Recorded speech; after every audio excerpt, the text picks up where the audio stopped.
Hello বন্ধুরা, সবাই কেমন আছো? আশা করছি সবাই ভীষণ ভালো আছো, আর আমিও ভালো আছি। তো তোমাদের সাথে আজকে আমি শেয়ার করতে চলেছি আমার 5th অ্যানিভার্সারির কিছু মুহূর্ত।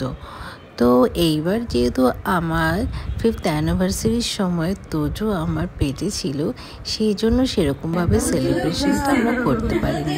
তবে আমার খুব ইচ্ছে ছিল আমার 5th অ্যানিভার্সারিটা একটু অন্যরকমভাবে করব। যাই হোক, নিজের একটু চেষ্টায় সেরকমভাবে তো আমি কোনো ডেকোরেশন করতে পারিনি, তো ছোটোখাটো কিছু মনের ইচ্ছে পূর্ণ করেছি। যেরকম আমার ইচ্ছে ছিল আমাদের দুজনের দুটো রিং আমি একই রকম নেব, তো সেই দুটো রিং আমি নিয়েছিলাম। সেটাই আমরা দুজনকে গিফট করেছি, আর ছোট্ট একটা কেক কাটিংয়ের মাধ্যমে আমাদের অ্যানিভার্সারিটা কমপ্লিট করেছি। তোমাদের কেমন লাগলো অবশ্যই কমেন্ট সেকশনে জানিও, আর আমার ভিডিও দেখতে তোমাদের কেমন লাগে অবশ্যই কমেন্ট করো। তো চলো আজকে এই অবধি, সবাই ভালো থেকো, সুস্থ থেকো, টাটা।